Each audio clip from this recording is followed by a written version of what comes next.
So we have quite a few people.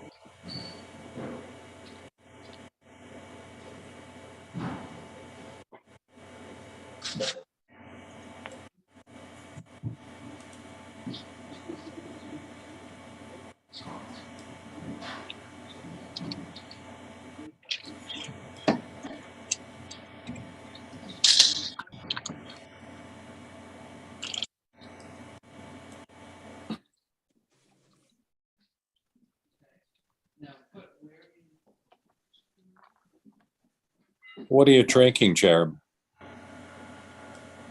What's that, Yeah. me? Jason, what are you drinking there? Diet Pepsis. I live on them in the afternoon.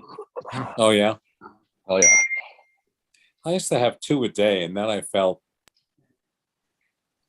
I needed to give up something for Lent, and I gave them up, and I've never gone back. I switched to Perrier. Well, that's good of you. I'm not quite there yet. What I still about, like my caffeine very much. Yeah. What about Diet Red Bulls at 8 No. 9 Back when I a.m.? was, no more. No. I'm all set with Red Bulls. They don't make me feel good at all. Yeah, Diet Red Bull? I like them better. I like them better than coffee. I get jumpy after coffee, but I think half a Diet Red Bull, one of those March, April days, you look outside, you look like this morning, drizzling, whatever. You go back to your checking your computer, you have half a Diet Red Bull. Then you look out, the weather hasn't changed, and you say, it looks like it's getting brighter, and you head out and take on the day. Oh, well. Does anyone have Sue's phone number that they can call? Is somebody already calling her? Because I do. I can I text. just got a note from her, says she's coming. She just sent me a text saying she's coming, so that's good. Okay.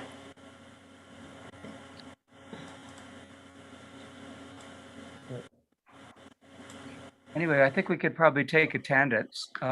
Carol, could we ask you to take attendance? Sure. What I will do is name off who I can see on the screen that is in attendance. So we have Council Representative Paul Golembeski, we have Chairman John Quinn, we have Tree Warden Jason Burchard, then we have Carol Trocchi, Chief Rains, Brett McKenzie, Sheila McIntosh, Rob Mara, Heather, and Mike Steers. Excellent. Do I have any, have people had a chance to look at the minutes from the last meeting? Yes, Yes. And does that mean that you approve of them? Or I do you like do. them? Or you I would like to move, make a I move? move, we approve. Do you have anyone second? I'll second. Rob Mara. Sheila said she was second, but she's on mute. Okay, good. Okay. Is there anyone in disagreement? Then the ayes have it. Thank you very much. I'd like to move to the, Sue will join us. And today, the function of our getting together is to decide what questions we should ask our forester, our expert forester, just to make sure that we've asked all the main questions. I think Rob had sent in one letter saying, what action should we do to improve regeneration? That's sort of a broad question. I think won't we be going into that when we get into exclosures and so on? Or maybe I'm narrowing it down too fast, Rob. What do you think? Oh, I think I had multiple parts to that You question. did. So I try to do a tree that. Yep. Guys, I'm sorry I'm late. John, I'm here. Sorry about being late. Rob, sorry okay. for interrupting. Can you guys just fill me in on where we are? And We're just starting. You're just starting? Okay. We're just starting the question of forestry. All right, so Your minutes, perfect. Now, why don't you read the first question that we wrote, that okay. we sent out? All right, We so approve the minutes, Sue. Everything's approved. We're legitimate. We have a really good turnout. All right. Oh, awesome. The one I'm late for, we have this awesome turnout. Sorry, guys. All right. No problem. I do have the list of questions. Did somebody, so just really quickly, so who moved the minutes, who you seconded? Like, Okay, I'll fill you in later. you're gonna fill me Yeah, in. and I can give you a copy of the recording so you can see it as well. So I can relive this all again. Thank you, Yes. Carol. Okay. Okay. I have the, So I do have the list of Forrester questions. Did everybody get it? It was attached with the agenda. All right, awesome. So John, what do we want to do with this list of questions? well, I don't know. I was starting with Rob, so why don't we start with the agenda that you sent out? All right, so agenda item 1, we've done, it was the minutes, and agenda item 2 was we're gonna look at the questions and then figure out a plan for getting them answered. Exactly. Okay, So, John, I have a question about these Asian jumping worms. That's question number 6. We'll get to Is that. You have there to have your spinach first. anything that we could realistically do about this? And how many Asian jumping worms have we seen? Night crawlers. I'm not sure. Oh, I We'll learned fill you in something. later. so I think it's a legitimate question if we at any point, if we think about actually planting something in Wilbour Woods, it's something that that we want to be on the lookout for. Like in the some of the things I'm involved in involve people digging plants out of their yards and then, maybe selling them or giving them to other people. And this is how the worms can be transferred from place to place. And they're here in Little Compton. That doesn't necessarily mean they're in your yard, but they are scary because they tend to feed under the duff layer. Like they're not like normal earthworms that go deep into the soil. They're feeding on that surface layer, and they deplete the organic matter, and then it'll rain, the organic matter is washed away. So they can be pretty devastating for a woodland setting. And so I think when we're talking about Wilbour Woods, it's more like if you're going to plant a tree or something in there, just make sure that that's not something you're introducing. And so being aware of them, understanding their life cycle, knowing what they look like, they are really distinctive when they're adults. I think it's important. So. Thank you. I spent 2 days on a worm conference, 700-person University of Massachusetts worm conference. So do encapsulate everything. The experts don't know much about control. They all just talked about identifying them and so on at this stage. There are 3 species. They've been here for a century. Their population is exploding in the middle Atlantic states and around New York. If you putter around in your garden and you see a worm on the surface that sort of snakes away on the surface, which you probably have seen because we have them in large number, but maybe not in Wilbour Woods. That's an Asian jumping worm. And they're problematic, as Sue said, because they eat the humus layer and they stir up the soil and they loosen the top level, which makes it extremely difficult for seedlings of regenerating trees and many wildflowers to do well. And in combination with deer, a lot of the sort of New Jersey and South Woods are just denuded of everything green on the forest floor. Wow. So they're a problem. And nobody has a real answer. Everybody's trying to focus on prevention, trying to keep them out of your areas and so on. They're annual worms, as Sue said. They only live for a year and then they lay eggs and they come back They're all females. The population doesn't bother with males. Don't need Hmm. that. Keep going. Amazing. If anybody would like to see some, I can show you some this spring. I'm sure most of the gardens in Little Compton already have them. Rob probably seen them. Yep.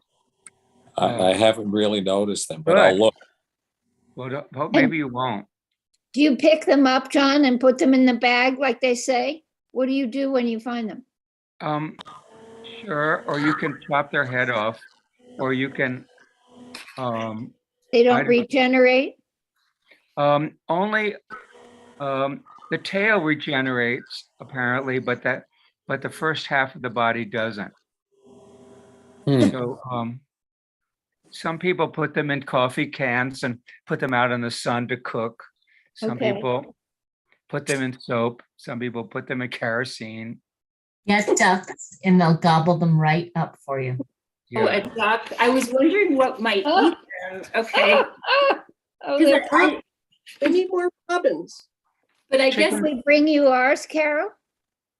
Would you like more? oh, They love worms. Yeah. As just Sue says, make sure they eat them though. Just make sure they get eaten and they don't start wiggling around in your yard. if your chickens eat a lot of them, they build up heavy metals and things, so it's not a good idea no. for chickens to eat a lot. Wow. So Hmm. All right. I Heavy told you I metal? spent 2 whole days learning about them. Didn't learn a thing. Oh, well. So, that's one of the things to talk about, although, I have a list of speakers that we could probably get one to come, but they, I think I know already what they're gonna say, which is we don't know what to do about them, except try to prevent them. Mm. Which means tending to buy bare-rooted plants, not plants.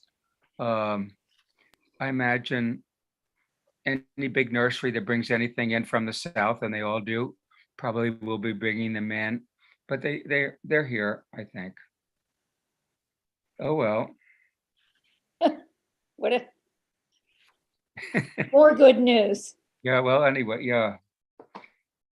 So, but it's interesting, all of our earthworms are European anyway, because ours were pushed out by the, our American ones were pushed south by the glaciers. That's what they said. But I don't know if they came back. They never answered that. So, Hmm. I don't know. Well, anyway, let's look at tree regeneration. Sheila, you really wanted to know about those worms, I know. What's intriguing? Yeah. Hmm. So were we looking at the questions that were relating to tree regeneration? Is that what we're doing? Yep, if that's Okay. okay with you. Oh, totally okay. Yeah.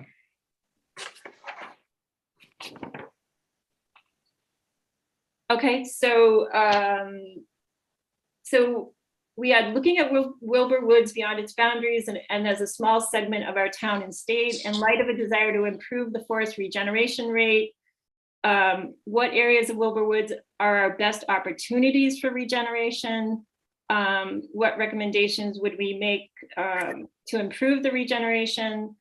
And if the opportunity requires physical protection from deer damage, is it scalable to cover all opportune areas of Wilbour Woods? So that was kind of a 3-point question from Rob that I thought was really good. That's number 7. And then he goes on to what is the probability of success for regeneration in these opportune areas?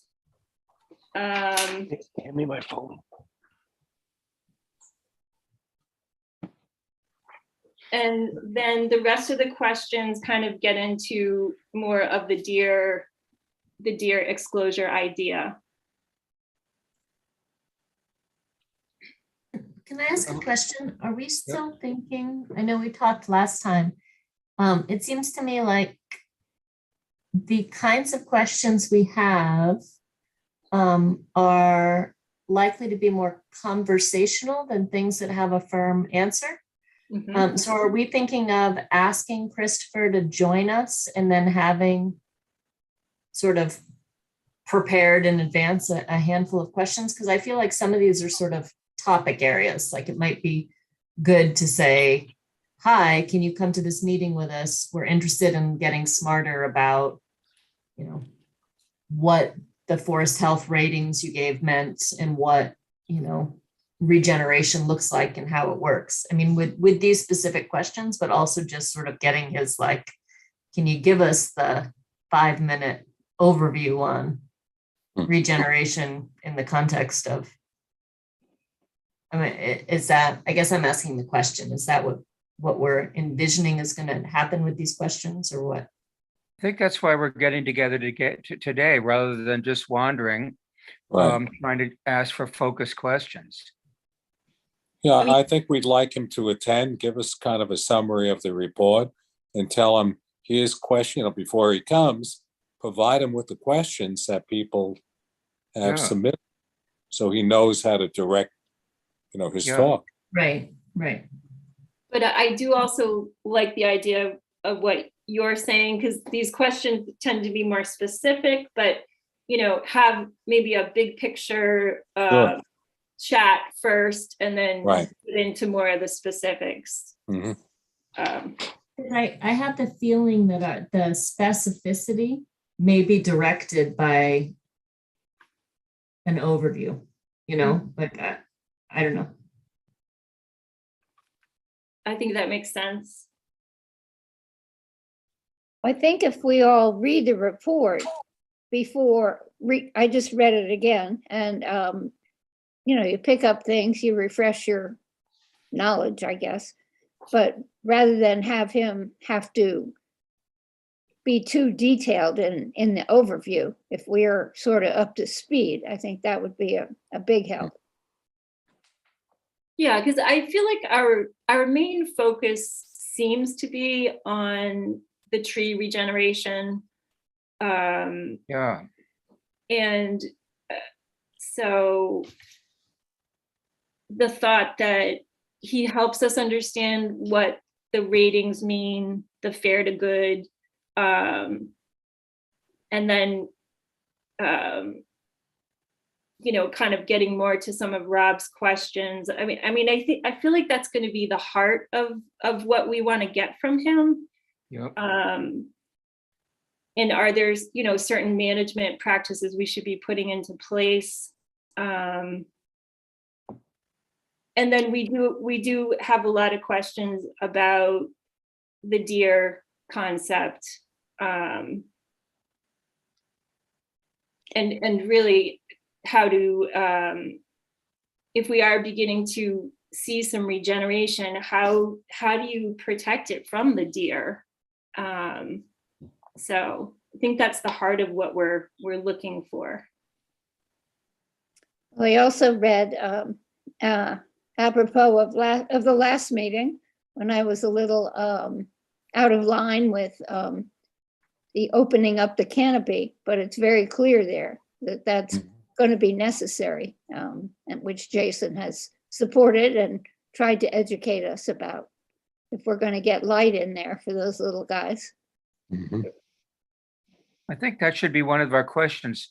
Does he have any specific advice to us about opening up the canopy, et cetera? I think we already know, but he might be able to bring us something that we didn't know. I think it's important going into this too that we don't get too much anticipation of Wilbour Woods kind of becoming something that it's not. I think it's going to be an uphill battle because for a few reasons. I mean, we're a coastal swamp. We have really high saturation levels. We have really high clay levels, and we have high winds. And the oldest trees around here aren't really much more than 100 years old. And for a lot of those reasons, there's a lot of tear downs and start over. So I think at the same time, I think part of Wilbour Woods being the way it is because of where it is. And I just don't think it's ever going to get to that kind of old growth, kind of woodsy look that some folks, not necessarily us, but some folks might be expecting.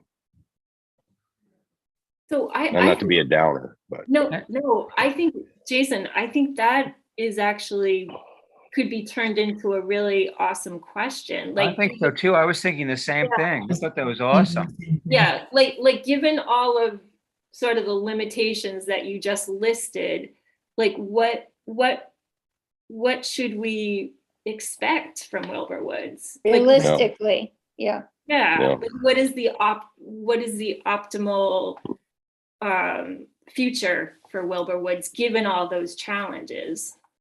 right.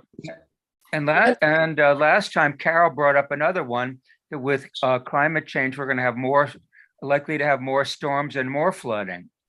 Mhm. So it's situation's not And going to be drying out probably. More It's fungal getting better. pathogens and more insects and more everything.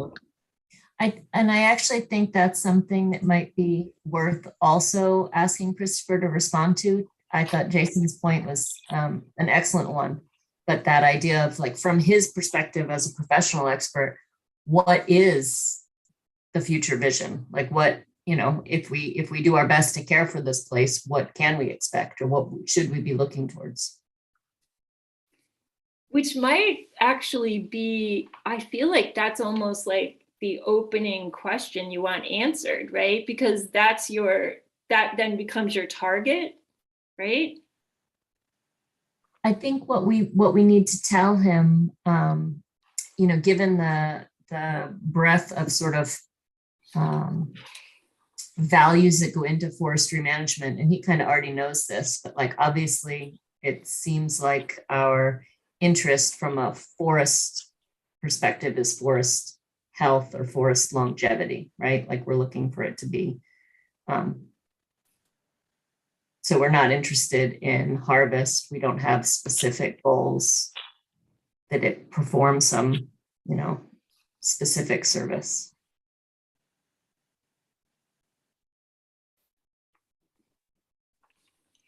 I'm just looking at the questions because I'm seeing if one of them almost heads in that, like what scenario are we planning for? That's question 4. Is that almost kind of, you know, similar to what we're talking about right now? Yep. It's kind of like, what's the best that we can expect for, and what will it take to get there? Yeah. So it's the reality check that Jason is giving us. And Right. then what's the scenario that we should be planning for? Mm-hmm.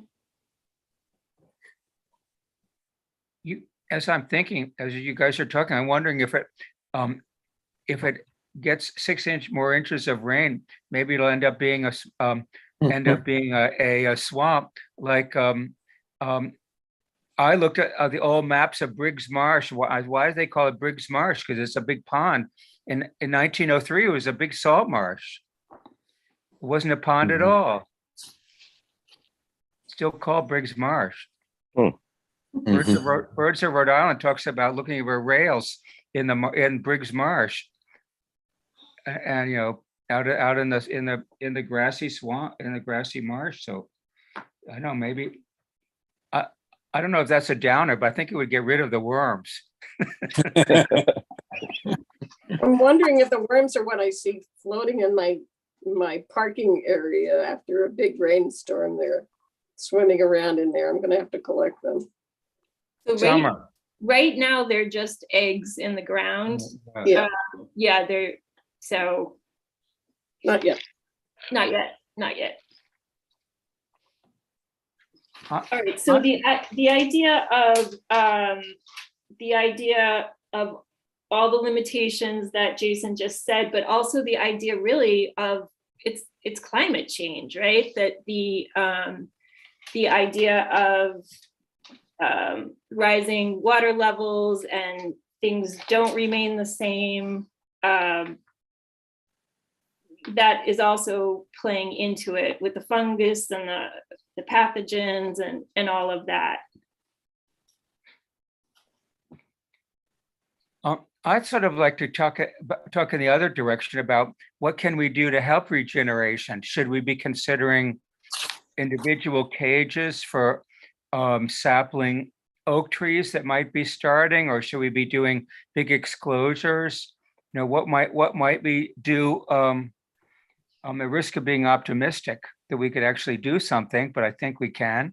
You know, maybe we can get it going, and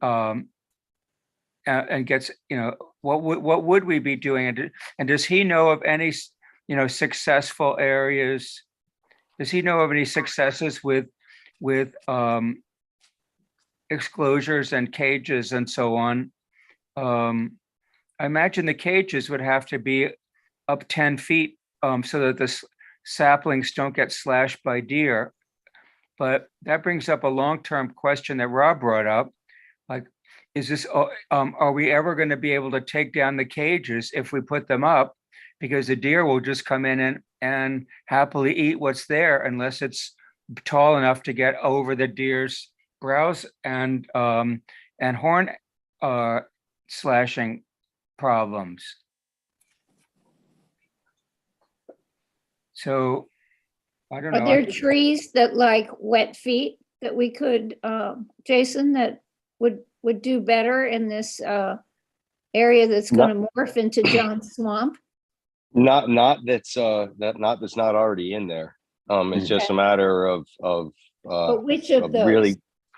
Well, I mean, you know, our classic swamp maple, hornbeam, tupelo. I mean, yeah, they're all great trees that do well in there. I think that you know, I think that they just run into a lot of stressors in that environment. Certainly, you know, you know, things like wet feet, but even swamp maples don't like it that wet. That's when you see them come all the way up to the surface. So, you know, it's what we have, and I think we can certainly work with what we've got. And you know, I would have to leave it to the forester, you know, past that to know what would be the right decision. I mean, I've got a forest management plan for my wooded wetlands here at the farm. And part of that is clearing out a lot of stuff to let more light in. But then it kind of backfires, going back to what Carol says, the more light you get in, the more invasives start to come back. So, and I've got the same thing, Jason. My swamp maples and everything look like fingers on the ground. The roots don't go down in the ground because they're trying to get out of the water. There's too much of it. Yep. So there's management. The regrowth, I mean, taking out some of the older trees, girdling some trees for the birds. I don't know. It's a tough call. Paul, I think have you done sorry, a go lot ahead. of opening? Sorry, Jason. He came in and marked, I don't know how many trees, hundreds of trees that I took down and dragged out. But all the trees that were already on the ground, I have to leave there. Right. And then I had to, every so many acres, he had me just girdle the tree to kill it so it's freestanding.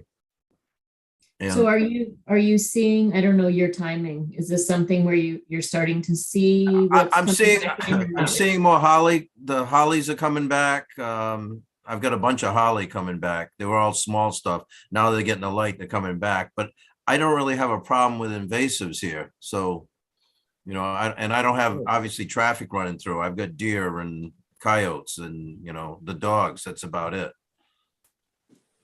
But if you hire somebody for a forest management plan, that's probably one of the suggestions they're going to make, is to start taking some trees out that are duplicates or whatever. I mean, Jason, it's more your gig than mine, but. No, absolutely. I mean, thinning is going to be a huge part, I think, of any plan that we get. I think that should be one of the questions. Does he have any advice in regard to what trees we should, you know, what species we should thin maybe in the different areas, the uplands and so on? I think we already know the answer, but it might, I don't know, you might have something of interest.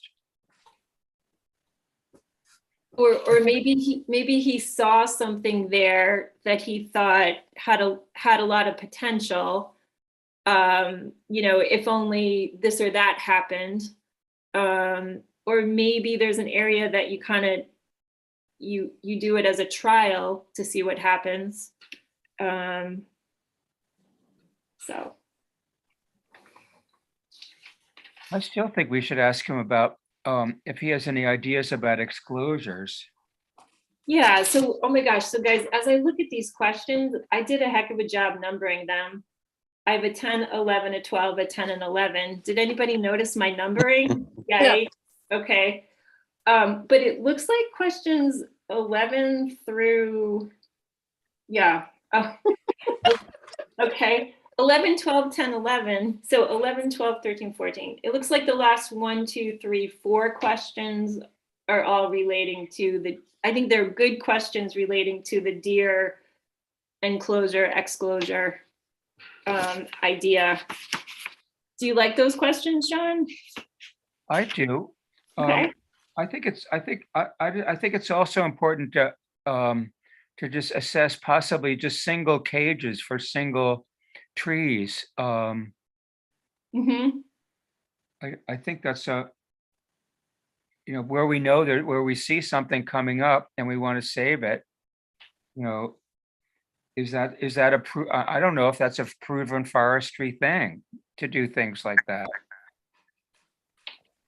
Yeah, and I think that's our last question. And or should we be considering individual tall cages for oak holly establishment? But I feel like I cut somebody off. Maybe not. Okay. I know I planted a maple tree out in the middle of the pasture where the horses turn out, and I put a fence around it until it got, maybe 10, 15 feet high. And then I figured it was safe and I took it down. The deer came in, got everything on the low end they could possibly reach. And then winter before last, 2 winters ago, they came in and said, okay, I can't get that. I'll take the bark. And they killed the tree. They ate the bark right on the tree. And I had it tree wrapped. They actually ripped the tree wrap off at one point. Wow. Oh my God. Yeah, and I'm like, all right, that they win. So I planted another one, did the same thing again, and I'm hoping I bought a different tree. I got to buy tree wrap with Cajun pepper in it or something and make them stop chewing on the bark. Oh no, that's a depressing story. I'm sorry. No, because I kind of thought after you took the protection away that they could maybe weather the deer, but not if they're eating the bark. Well, it depends. It depends how hungry they get. If it's a bad winter, then maples are sweet, so they go after the sugar. Okay. And they beat the trees up, rubbing between their antlers on a tree. They thrash around, and that really can rip branches off and strip. Well, that's the hard part of dealing with all this that I'm having with what is nature doing that we don't want to impede, and what do we? I don't want to do something to help nature where we make another problem worse because we tried to limit the deer damage. And then we find out that something else went wrong, because I'm always afraid of unintended consequences. It always makes me apprehensive when you make a decision on one thing, what's going to happen somewhere else. But you got to make a decision. You have to do something. Yeah, good point. Yep. Well, that's why I'm hoping that he can, maybe give us some, advice, say, in Massachusetts, they tried this, which is more effective, or in Pennsylvania, they did this, or some, he might be able to bring in some kind of advice about something about these sorts of things. And in the end, he may say, we may end up just letting things be, and just making sure the invasives don't become more of an issue. Like we're kind of in our, we're in our information gathering stage. So It's true. And I think, I don't know, I think, go ahead, John. I don't know. I think there's an advantage to having some exclosures, but I think Rob though sort of said, do you have to have a exclosure up for a century if you want to have, wildflowers in there that are edible? Because if you take it down, it's just gonna, is it just gonna be deer candy? Except for clethras and a few things they don't like. Well, when we first started talking about deer exposures, it was more from the angle of finding out to what degree deer herbivory is causing a problem. Yep. I mean, I think we're still there. I mean, we're sort of jumping the gun a little bit. I mean, I think we know that regeneration is limited and we feel pretty confident that deer are a big part of that. But I think the initial idea of doing a demo exposure was more to find out what would come up in the absence of deer, even if it was, experimental and just a small area to start. And we have a deer hunting day or weekend where we could cull more deer from Wilbour Woods. Then it just opens up for deer from Tiverton to go to where there's a better food source. That doesn't work. Doesn't work. No. There's also hunting is restricted in the deed, so I don't know how we deal with that. Yeah, there's also no hunting on town property, but if you call it eradication, not hunting, then there might be a technical way of getting around it. But hunting to me would help in the sense it would keep them moving. It wouldn't let them settle in there as a safe zone. Even if the other deer were coming in, at least you keep them moving. They're not spending a lot of time in one spot. Yeah. But Wilbur's Woods got everything for them. It's got cover, it's got water, it's got food source. I mean, it's a prime spot for them to hang out. You see them in, I can't even think of the gentleman's name now, in the field that's the SPA owns beside it up in there. You see the deer there all the time. They come right out of Wilbur's Woods, come right out to that field, and then they go back in when the light comes in the day and the sun comes back up. There's also already hunting all around Wilbur's Woods. So I don't think hunting is going to be, introducing hunting is unlikely to have a big impact, I would think. Be honest with you, from the council's point of view, it's not a good idea. It's just, it invites more problems than it would probably solve. It's not a habit we want to get anybody into. At our last meeting came up the bow hunters that were seen in Wilbour Woods. And Sakana Preservation owns a large lot to the south along Swamp Road. And I brought it up at a meeting and expressed my concern about hunters. One hunter was given permission to bow hunt on that piece of property. He did not go hunting in there this year. And we just decided that it was too much of a risk to the public, that there is a small trail that goes in there that we're not really sure who put that trail in there, but it could be expanded, at any time. It's the old Crandon property. I think it was. No, it's not. It's Dielmo. Oh, yeah. So we voted to not allow hunting on that property anymore. So I think people being in there, this probably is as much of a diversion as anything. It's especially in Wilbour Woods with all the dogs that are there. But so that's what we decided.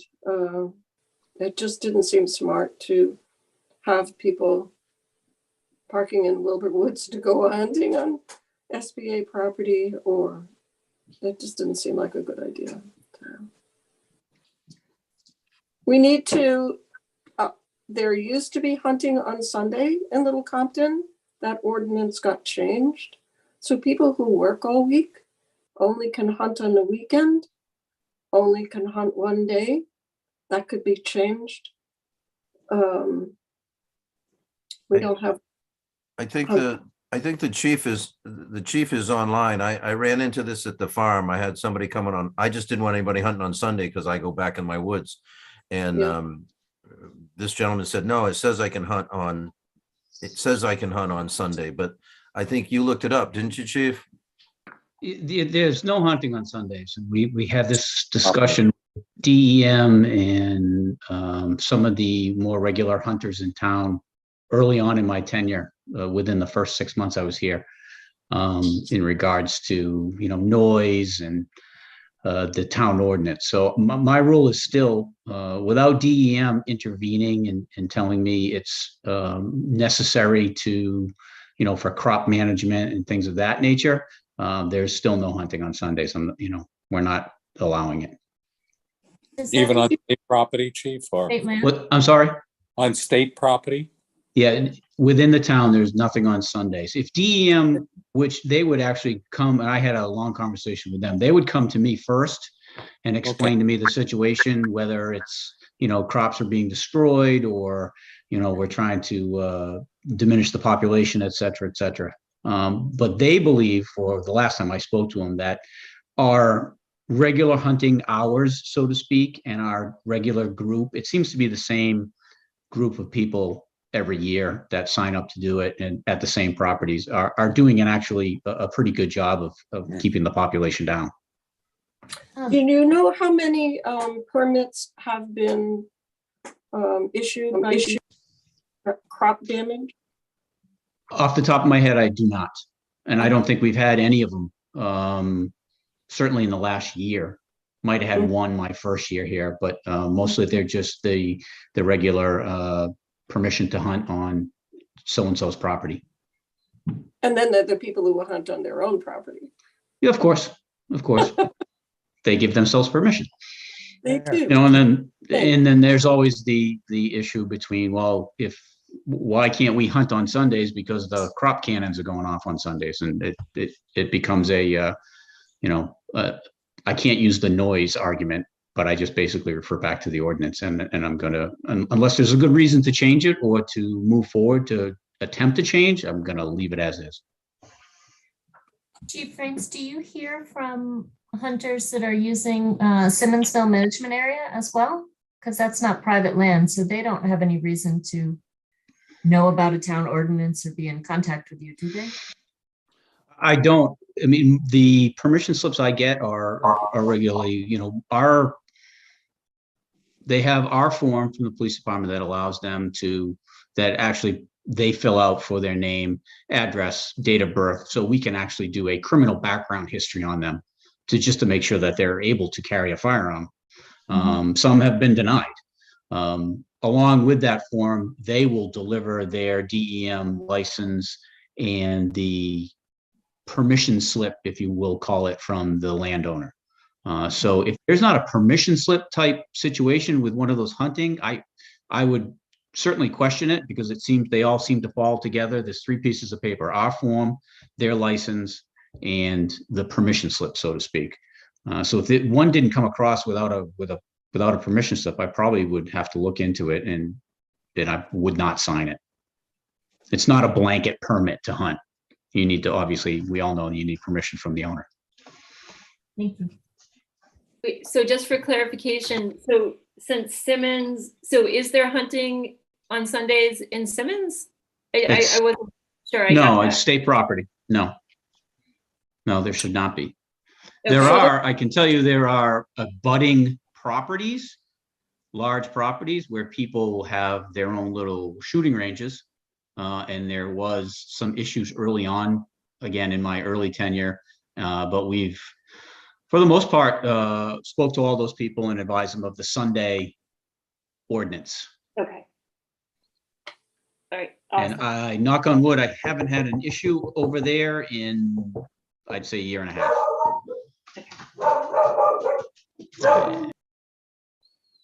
That was good clarification to help us. Thank you very much. And thanks, Paul, for initiating that conversation about deer too. All right, so I guess, do you think, Sue, that we have, a small enough whittled down questions to be able to ask our forester to see if he could attend a meeting? Yes, so I think we've talked about starting general first, and then getting more specific. When you say whittled down, John, were you worried that the current list is like too much, or you want Well, to? more consolidated or something. Yeah, I think more consolidated, a little Okay. bit more consolidated, so so we don't just wander or roll all over the place. Gotcha. Yeah. Okay. And I think, like Carol said, there are some main categories that several questions fall into. So kind of organizing it better that way. Yeah, I think it's just, yeah, I think we're there. Yeah, yeah. And then, so would the idea be to send it to him just so he can prepare his Yep. thoughts, and then Yep. we Yep. can meet with him and have an actual like conversation? Okay. Yeah. I'd be happy to call him up and see if he'd be willing to spend an hour with us. And you just with some, and send him and said, we'll send you, these are that we want to move forward. We're excited by what he did. We want to move forward with if we should, or maybe we shouldn't, on certain things, and what's his thought about it. I don't think it will require him to do a lot of extra work. I don't think. I think he probably knows all the questions already. Yeah, you're right. Yeah, I think that would be a really interesting meeting. Let me get my calendar.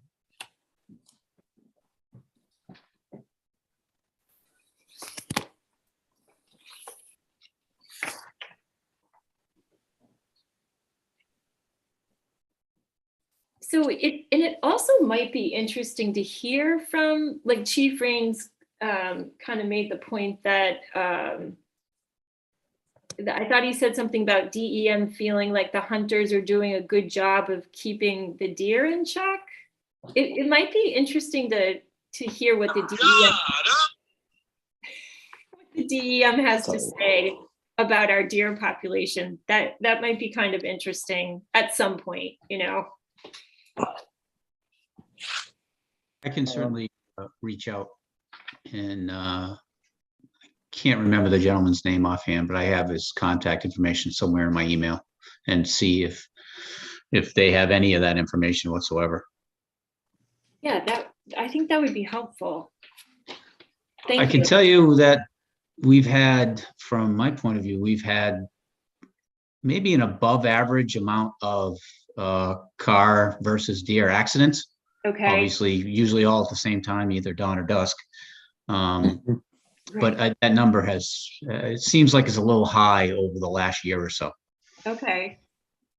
I saw at least 2 or 3 dozen deer between Wilbour Woods and the end of Brownell at dusk last week, you know, as soon as the snow melted. So they're in there for sure. There are a lot. Yep. I had 9 in my field the other day. Yeah, there are a lot of them. Yep. How does it look for 1st of March? What's that, 3 week, Tuesday, 3 weeks away? What day of the week is that, John? Tuesday. Tuesday? I think we're trying to stick to Tuesdays. And then the executive order will have expired. Perhaps. I Perhaps. don't know. It's the governor's supposed to, Carol would be the best one. I think she knows, Carol Waddell would know where we're at with that right now. At the moment, it's valid through the 14th of this month. Yeah. Should know, I would think, the Friday before whether or not someone's going to extend it. I'd be surprised if they waited until the 14th itself to make a decision.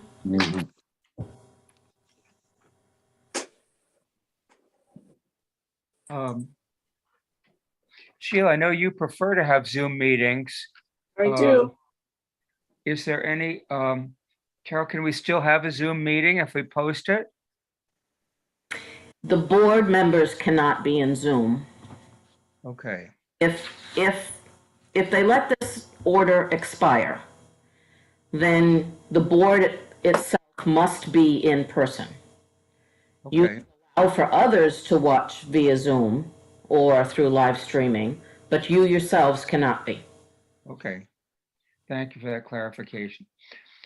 Well, let's just, do you guys want to try the 1st of March? And we'll know. Carol, whether- did you, I think Carol has a question, John? Oh, okay, Just sorry. a quick question of clarification from Carol Wardell. When you say the board has to be in person and others can participate can they participate remotely or just watch remotely? Well, Like, can the public participate if the town council decides to Zoom, even if they're sitting in town hall, or no? Technically, we're not set up to do what they refer to as a hybrid meeting. In order to do a hybrid correctly, we would need large screens in the council chambers so that everyone in the chambers could see who's there remotely.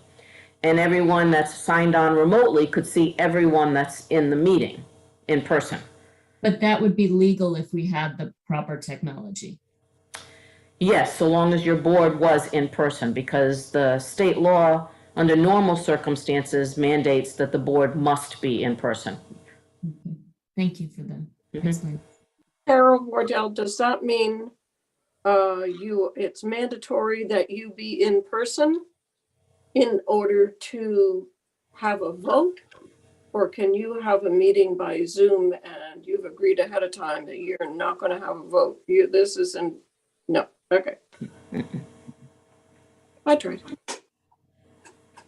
Maybe we should wait till the 8th. It may be more time for Omicron to settle down a little more. Well, I mean, that's okay too, I guess, but I just go ahead and schedule it as a regular meeting, and if it comes up that the restriction's still in place, we'll Zoom it. If not, we do our regular meeting like we have to. If you want to wait another week, like Rob says, that's all right too, but I think you should just schedule it as a normal meeting, and then, because you can fall back on the Zoom if you, Right. It'll always work. If you post it properly, you can word it where it is posted to be in person, but if an executive order comes in, it will be via Zoom, and you just put all the information there. It can be done. That's what we're doing now for some of the meetings that are going to be coming up next week, because we don't know, we have to post, but we don't know what's going to happen. I think I heard that there was a piece of legislation There is something that's been submitted. that would go to July 1st. If it gets voted and approved, yes. It means that we will have this ability right through July 1st, and then it's a sunset clause, so it would die at that point, unless they vote again. Well, I think the idea of just picking a date, presuming that we're going to meet one way or the other, but reserving the time, is the 1st of March too soon? Would everybody prefer the 8th? I prefer the 8th, but I'm open to either or. Okay, let's try 8th at 4:30. sounds good. And something will happen before that, and we'll do one thing or the other. All right, I think it's going to be interesting to hear what he has to say. And I think the meeting after that's going to be the really interesting thing. What are we going to do then? John, have you had any update from Dawn? Have I had Since- what? Have you had any update from Dawn since our last meeting? Oh, yeah, I have. Thank you. Oh, good. He was trying to, let me think, where is that? Excuse me. He sent me a text, it's buried in the text. Hold on. He says he had a death in the family, but he is working, and he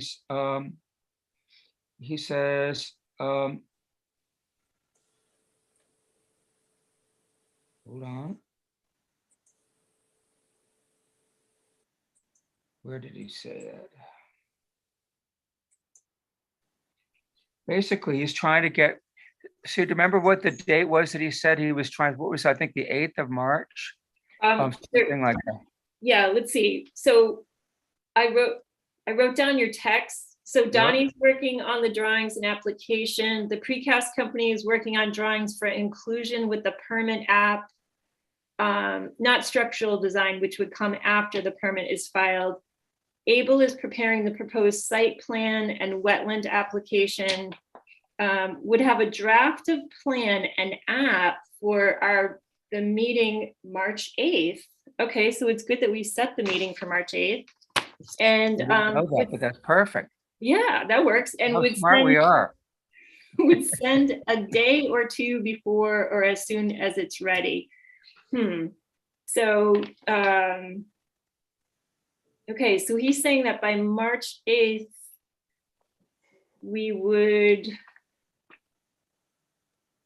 yeah, so basically we'd have an application that we could look at before it's filed. So that's important. Yeah. Now, can we handle the forester and that at the same meeting, you think? I'm not sure how involved it is to like look at an application like that. I think it might be a very long meeting. I bet we're going to spend some time with Don, and I bet we're going to spend some time with the forester. So we would move one or the other to, the 22nd or the 29th of March, maybe the 29th. I think Don should take, I think we need to move forward. So I think Don should take, as soon as he's available, we should grab it. But we may want to tell Don that we scheduled a meeting on the 8th. Okay, perfect. So do you want to do Don on March 8th and then have the forester? I feel like if we have the forester, we should give him his own meeting. Yes. Right? I think so too, yeah.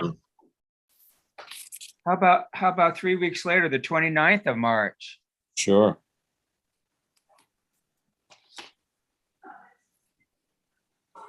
And if Don can't make it, I'll try and see if the forester could move it forward to the 8th. Mm-hmm. So, all right. Good. That's good. Excellent. Yeah, thank you, Sheila, for reminding me about that. So, does anybody have any other business?